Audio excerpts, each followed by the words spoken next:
San Juan de Beverley, año 721, 8 de mayo de 2025.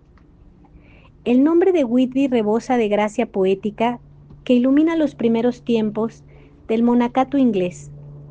Es el nombre de un monasterio cuyo esplendor histórico describió el venerable Beda con el cariño que ponía para todas las cosas bretonas.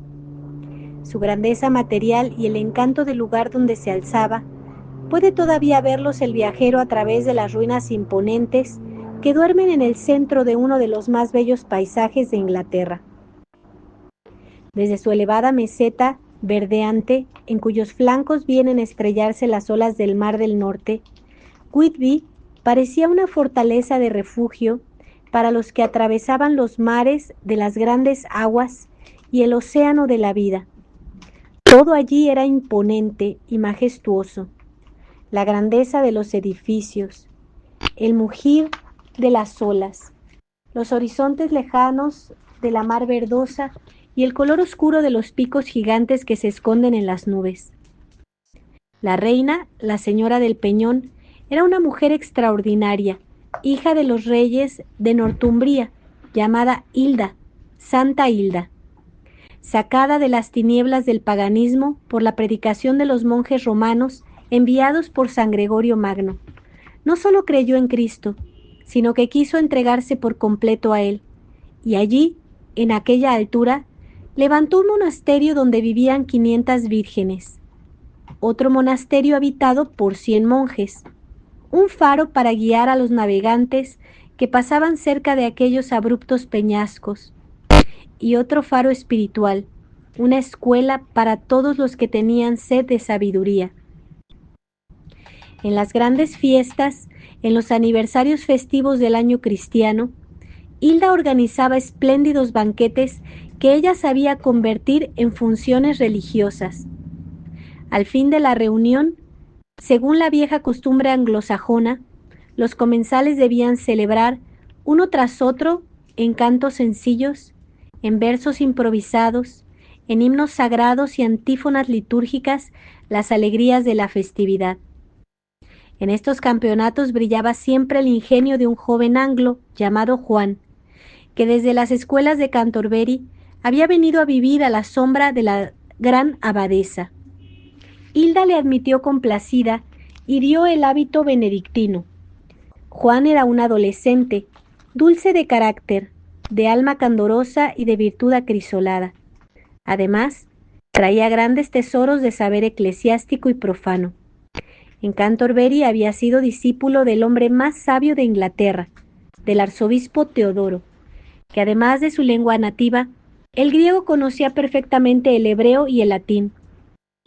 En Whitby siguió estudiando con ardor y pronto se convirtió en uno de los más ilustres maestros de aquella ciudad monástica. Allí conoció al santo, al venerable Ceadmón, el hombre que mejor sabía interpretar en lengua sajona los sublimes misterios de la religión cristiana. Con él empezaron a cantar las lenguas modernas, y no habrá seguramente literatura alguna que nos ofrezca en sus primeros balbuceos un sabor a idilio tan delicioso como el que nos ofrece la inglesa en este monje poeta. Ceadmón era un simple boyero, un vasallo de la abadesa. Estaba ya en la edad madura, sin que nadie le hubiese enseñado a cantar. Sin embargo, no había ningún eco en la naturaleza que no hiciese vibrar intensamente las fibras de su alma.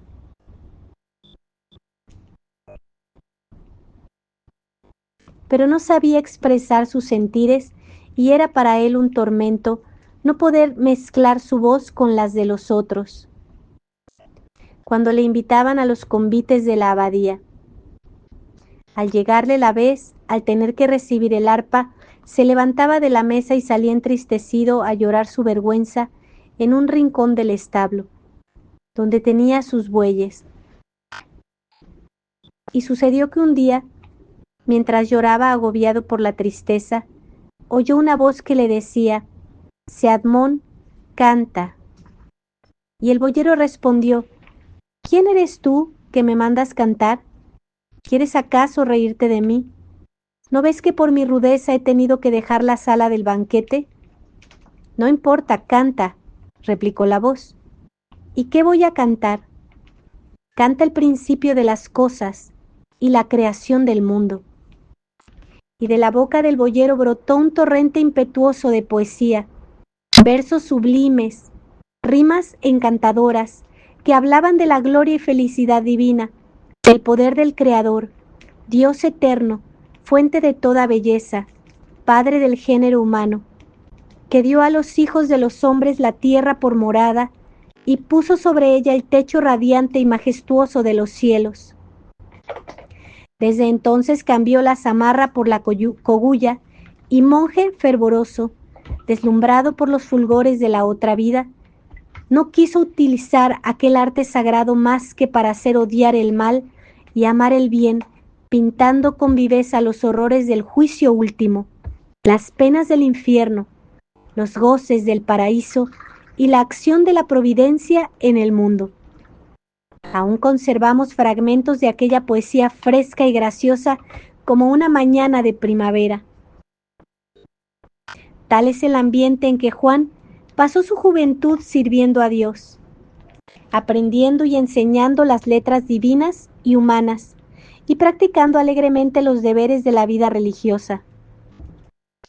La abadesa le miraba como el mayor prestigio de su fundación, y se acercaba tranquila al sepulcro, pensando que el joven maestro aseguraría su obra. Pero la gloria de Whitby debía de ser pasajera. En el año 680 moría la fundadora.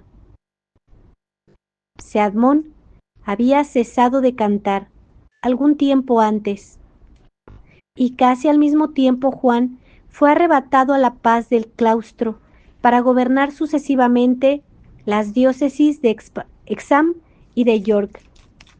En adelante, se le vio recorriendo los caminos y derramando en los pueblos más humildes bendiciones y consuelos.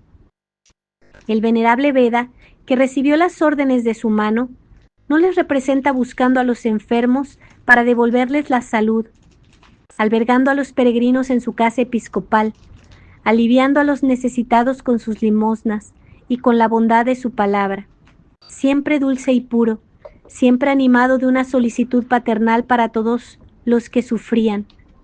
Entre los pobres que diariamente le pedían limosna, se presentaba desde hacía años un hombre tullido, mudo y tiñoso.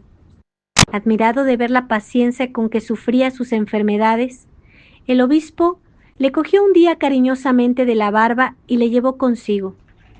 Ya en casa se puso en oración y volviéndose luego al doliente empezó a sacarle a la lengua, le enseñó a vocalizar y no quiso despedirle hasta que supo hablar y leer. El obispo seguía siendo un maestro abnegado. Sus discípulos le rodeaban constantemente. Se agrupaban junto a él en el templo, vivían con él en la casa episcopal y le acompañaban en sus viajes apostólicos. Eran jóvenes clérigos o muchachos seglares, pertenecientes a las principales familias del reino.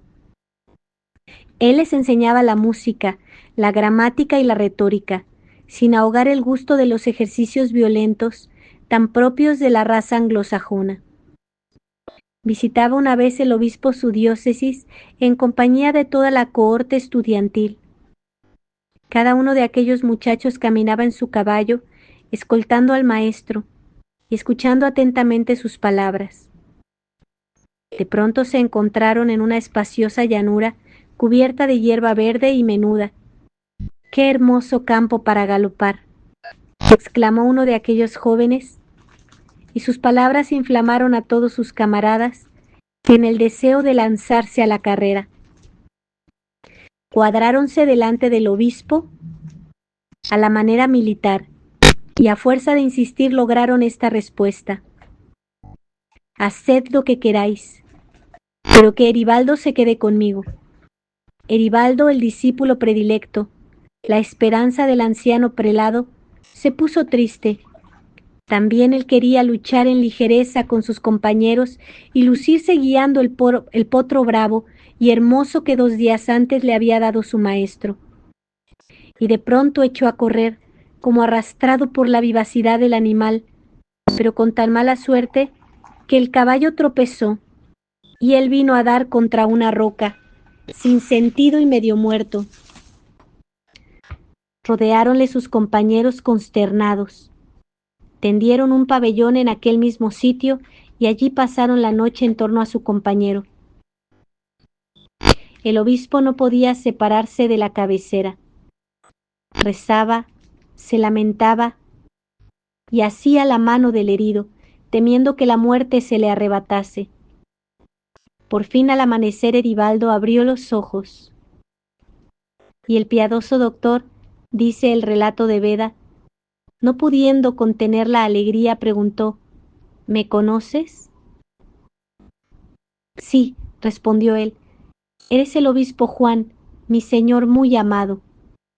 Así transcurrió aquella vida sencilla y noble, enseñando, consolando y derramando alegría. 3 años antes de morir, Juan dejó el episcopado y se fue a esperar la llamada de Dios en el monasterio de Beverley, donde a semejanza de Hilda había organizado un refugio, una escuela y un centro de apostolado. Al rumor de las escuelas, al trote de los caballos, a la conversación con los hombres, suceden ahora los coloquios con los ángeles, el silencio de las ascensiones místicas, el ansioso galopar de la mente por los espacios infinitos de la luz y del amor. San Juan de Beverley, rogad por nosotros. San Juan de Beverley, rogad por nosotros. San Juan de Beverley, rogad por nosotros.